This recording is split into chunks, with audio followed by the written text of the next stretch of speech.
Shama akkam jirtu hordoftoonni Qiddoo YouTube subscribe like warra gochaa jirtan galatuma warra hin goones godhaasanii jechuun jaalladha. Egaa Seeduu akkasumallee Roosaa Saadaa jedhanii dhufaniitoo jiru jechuudha. Saadaanii mana keessatti waa'ee Sumayyaa haasoftii Sumayyaan jaaladhe jetti. Waa'ee Seeduu immoo bilbilis innaa bilbilamu Seeduudhaan hin jibbite naan jettee. Saadaanii kanaafiyyuu anaanis nan dubbistu maaltu akka ta'e naaf hin galle.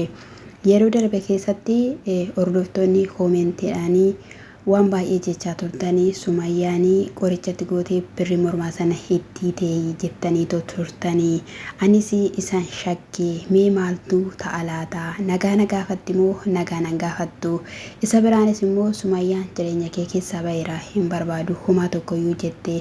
Ani yeroo darbee mana namaaf bituudha jedhee deemee mucayyoo sana biras dhaqxee ani garuu qalleedhaafini taasisee isheen immoo anaan na hordofti bakka kamittiyyuu kottu deebi'ii galii mana keetti jennaani diddee waan isheen barbaadde ani hin beeku malee jedhe jechuudha. Ani dhugaa dubbachuu fi Sumayyaan akka isheen qoricha irratti goote shakkeera jechuudha. Isheenis immoo dubbatteetti birrii kana Roosaanuu ennaa sanaanii Yaman jirti wajjiniidhaan binnee maqaa koo qaba jette jechuudha. Har'a maal jette Roosaan yeroo Seeduun argitu ati eenyudha? Ani Sumayyaan ati Sumayyaadha maaliif hin bilbillee maaliif kanan taane maaf badde jechaaniin turre ishiin jechuudha. Namoonni tokko immoo osoo hin bariin osoo hin beekii nuun jettu jechuudha. Nuti waan baay'ee beeknamne yoo dirqama bira ga'uun nu barbaachisu waa adda baafachuudhaaf jechuudha. Fagoodhumatti ilaallee adda baafanna yoo gubattan gubadhaa warra akkas jettan malee isiniin jechuu jaallanna. Haa ta'uyyuu malee egaa osoo daandii deemanuu isaan Seeduudhaan hin argine Seeduun bukkeetti goree ture dhufanii innis salaamu alaikum yeroo inni jedhuuni ishiin kun immoo eenyudha maalidha jettee rifatte jechuudha. Roosaanii Seeduudhaan bara nagaa gaafadhu jetteeni lakki Seeduu miti ani isaan hin beeku inni bineensadha maal fakkaata fokkisaan kun hataan kun jettee jechuudha. Meerree mutti wayii hin jiru mataasaa adda baafna kuni buufaadha jechaa turte jechuudha. Maqaa Yesuusiitiin kana maal jettu sirrittiin itti hojjette jechuudha. Akkamitti immoo yoo jettaniittu ta'e maal jette isheen jaartii ajjii jechuudha. Viidiyoo jalqabarraa kaastanii yoo ilaaltaniittu ta'e jechuudha waan ishiin jechaanii turte jechuudha. Kanii Seedoonii mucaa qaba jedhee Sumayyaatti hime hanadha. Akkasumas immoo Sumayyaaf Seedoo kan gargar baase hanadha jettee dubbachaa akka isheen turte sirrittidhaan ni beektu jechuudha. Sana keessatti immoo Sumayyaatti gaafa dhaqanii Sumayyaa Seedoo fi irratti gaalli keessan akka dhaabbataa hin taane akkasii waliin hin deemneedhaaf ishiitu sinirratti hojjate kanaafiyyuu gara Seedootti deebi'ii jedhanii gaafa gaafatanii akkasumas illee caaltoonni illee dubbatteetti yeroo isheen biyya Yaman immoo deemte sana jechuudha. Yoo keessa deemte turte mitiira yeroo Seedoon achi jiru Itoophiyaan ni dhufnaan ishiin immoo deebitee deemte jechuudha. Itti himtee turte walitti deebi'ee abdiin qaba jettee caaltuun illee dubbattee turte jechuudha. Ishiin garuu hin didde jechuudha. Jabeessan itti hojjedhe walitti deebi'uu hin danda'anii jireenyi Seedoo jireenya hin ta'u jettee jaartin ajjeesu waan baay'ee haasawaa turte waan baay'ee dubbachaa turte jechuudha. Lakkii waan akkasii ishiin hin hojjettu mucayyoon baay'ee miskiinaadha hin dandeessu waan akkasiidha wanti jedhamu sobadha jettee dubbachaa turte jechuudha. Amma immoo maal goote ishii kanarratti taphatta abdee jechuudha. Akka isheen itti hin heerumne miidhagduu akka taate akkasuma gaa'ela barbaaddu akka taate mana ishee akka qabdu jireenyi Seeduu akka sabsabbi jedhee iddoo tokko ta'u waan beekteef akka inni jaanja'u dubartoota meeqa akka inni wal jala geeddaree namni waan baay'ee jedhuun kan isheen barbaadde jechuudha. Dhugaan sinitti himaa jechuudha. Liqimsaa ka maal gooture achi egaa isheen dhuftee manattis akkasuma jetti kinuu akkanattidhaanii bakka Seeduun kan jedhamu hin jaalattu jetteen isheen ani immoo viidiyoolee waraabeellee qaba halkan inni ciftu inaasofti Sumayyaa jetti kan isheen jette jechuudha. Ani Sumayyaadhaan baay'een jaaladha afaqraa taalloo Sumayyaa leela sawnaa dessi mittil sawnaa jetti mee waan haasoftu hin beektu jechuudha. Isa kanadha irratti taphatta abdeetii jechuudha. Gaafa jalqaba argitus yeroo tokko faas jechuudha irratti hojjetteetti sababni isaa iyyuu jechuudha. Gaafuma jalqaba handeetti argitu maqaa ishiinis ta'uu danda'a suura ishiinis ta'uu danda'a jechuudha. Achi immoo gaafa saboodaa kana immoo akka deemtee dhufteen maal goote garaa ishii xuxxee jechuudha. Baattee taa'e jettee jechuudha. Argitanii iddoo ta'e gaaf sana waa laattee fiitu har'a xuxxuxxee ilaaluu dandeessi jechuudha. Isa kanadha waan baay'ee jetteen an akka miidhamnee fi namicha jabsaa kanatti heerumtee chaanii turte jechuudha. Innis hin fayyadu jettee mormattidha kan turte. Maal aroogee kanatti bara meeqadhaatti kan fiddeettitu jechuudha. Sayyuu maqaa isheetiin jechuudha.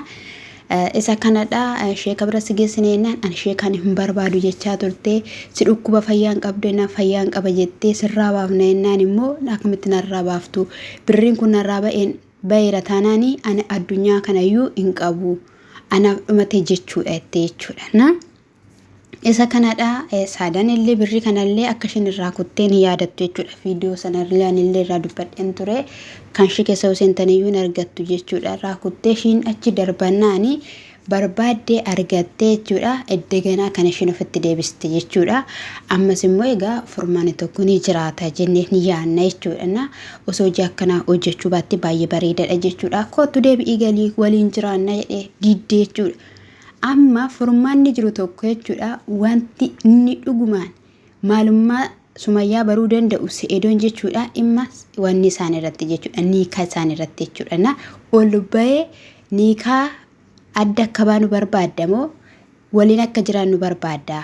Ani dubartii ati nafaana jiraattu miti waan ta'eef niikaa kee baadhee taa'uun anaan nan barbaachisu osoo inni jedhee dubbate jechuudha. Darsa ishee farsita akka isheen dhattu hin amanna jechuudha. Dhugaan siniin jedhe kana malee hin ta'u. Isa dhugaan siniin jedhe indee lafanni lixe mulu lafanni seene muluu jechuudha. Kuni seexanadha malee Iyyaasuun iyyuu jedheeram. Guyyaa tokko na qaxarteetu dhaabbadheen toona wanti as godhinaan jette naan akkana garagaluu hin jirtu waan ta'e qabdeedha. Isa dhugaan siniin jedhe dhugaa waaqa kun waan ta'e qabdee jechuudha. Gooftaan koshee taaramu. Inni biraa immoo dhimma Abiraamii fi Ermeellaa Ruutaa qabatee jechuudha. Eenyudha maqaan isaa mucaa wayii qabatee dhufe jechuudha. Buruukee jechuudha. Buruukeen waan baay'eedha kan inni hojjechaa jiru. Kaameraa duubaanis gorsineerra. Ermeellaa kan fide isadha. Garuu ni deebi'uu hin dandeenye. Gaa'illi Ruutaa gaa'illi Abiraam tokko akka ta'u tasumayyuu hin barbaadu. Keessa isaatiifis fedhiis hin qabu. Yeroo hundumayyuu ani yeroon Abiraamidhaan haasofsiisu gara mana dhaqee guyyoota baay'ee osoo inni qabatee fiduu argeetoo jira. Inni yaalii biraadha kan inni yaalaa jiru. Kun immoo tasumayyuu jireenya hin ta'u. Wanta gaarii miti. Ishiin ani hordoftuudha. Baay'een isaan jaaladha jettee dhufte. Ishiin garuu dhimmi ishii dhimma biraadha. Gaa'ila kanaan diiddee ofishiitiidhaaf Abiraamidhaan fudhachuufidha karoorri ishiiyyuu. Kun immoo tasumayyuu hin ta'u. Akka fideetti akka fuudhee bahu kan inni barbaadu jireenya Ruutaa keessaa gaa'ila isaanii keessaa hidhee dubbachaa ture. Gidduu kanatti Buruukeen hin dhufe maaliif fuulli kee guduunfamee jira maal taate jennaani. Egaa ani waan baay'ee sitti himeera waan baay'ee si gorseera kaameraan halatteenaan eeyyee guyyoota 10 dura waan baay'ee haasofneera. Garuu immoo osoo waliin galeen kan nuti hadda baanee maaltu ta'e jennaani. Ati Ermeellaa fi Abiraamii akka isaan yaada biraa waliidhaanii xumuran kanatti barbaadaa jirtu. Ermeellaa yeroo kamiyyuu mana Abiraam keessa kan ishiin teessu yookiin immoo kan ishiin uffattee deemtu bijaamaadha. Sababni isaa maalidha? Nama gaa'ila qabu gidduutti. Gaa'illi isaanii waan adda diigame hin qabu. Maaliif kana gochaa jirta? Maaltu sii kaffalame? Hangantu sii kaffalame? Ati yeroo hundumayyuu kan dubbachaa jirtu Abiraamii fi Ermeellaan homaa tokkoyyuu walirraa hin qaban kanatti jettu. Maaliif akkas ta'uu danda'e jedhe jechuudha. Akka jaalattee jirtu beekamaadha. Ishiin jaalattee jirti. Kanaafiyyuu hin fakkeessini. Fakkeessa kee kana dhaabi. Ati waan baay'ee hojjechaa jirta. Abadaan barbaadaan jirtu Ruutaa fi Abiraam iddoo tokkotti akka deebi'anii. Si'ii fi otoo si mijateera ta'ee akka Abiraam Ermeellaadhaan fuudhuudha. Kun immoo tasumayyuu hin ta'u. Akkamittiin kun ta'uu danda'e? Nuti qobaatti haasofsiisuu hin dandeenyu. Bakka inni deemu hundumatti duuba deemti. Wajjiniidhaan deemti. Kanaafiyyuu maalidha kuni kan jedhudha jechuudha.